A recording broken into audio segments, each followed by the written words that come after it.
બ્રાસિકા કુળના સભ્યો છે આ શાકભાજીને તેમનું ઋતુગત સેવન કરવાથી અનેકવિધ ફાયદાઓ થાય છે. નમસ્કાર દર્શક મિત્રો, BS9 ટીવી ન્યૂઝમાં આપની સાથે હું છું નેહા પટેલ. બ્રોકોલી અને ફ્લાવરને જોતા બંને સરખા જ લાગે છે, પરંતુ બંનેના રંગની સાથે સાથે ફાયદા પણ અલગ અલગ છે. બ્રોકોલી અને ફ્લાવર બંને આરોગ્ય માટે ખૂબ જ ફાયદાકારક શાકભાજી છે. આ બંને શાકભાજી બ્રાસિકા કુળના સભ્યો છે, પરંતુ પોષણ અને આરોગ્યના લાભમાં દૃષ્ટિકોણથી અલગ અલગ છે. ત્યારે બ્રોકોલીની વાત કરું તો બ્રોકોલીમાં ફોલેટ હોવાથી શરીરના કોષો માટે મહત્વપૂર્ણ છે અને બ્રોકોલીમાં એન્ટીઓક્સિડન્ટથી ભરપૂર હોવાથી શરીરની ઉર્જાને વધારે છે અને બ્રોકોલીમાં વિટામિન કે, કેલ્શિયમ હોવાથી હાડકાં મજબૂત કરે છે.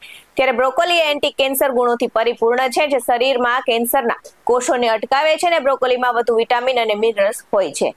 ત્યારે વાત કરું ફ્લાવરના ફાયદાની તો ફ્લાવરમાં કેલરી ઓછી હોવાથી વજન કંટ્રોલ કરે છે અને ફ્લાવરમાં વધુ ફાઈબર હોવાથી પાચન તંત્રને સ્વસ્થ રાખે છે. તેમજ ફ્લાવર શરીરમાં ટોક્સિન અને રક્ત શુદ્ધ કરે છે અને ફ્લાવર હૃદયના આરોગ્ય માટે શ્રેષ્ઠ છે, કારણ કે તે બ્લડ પ્રેશરને સંતુલિત કરે છે.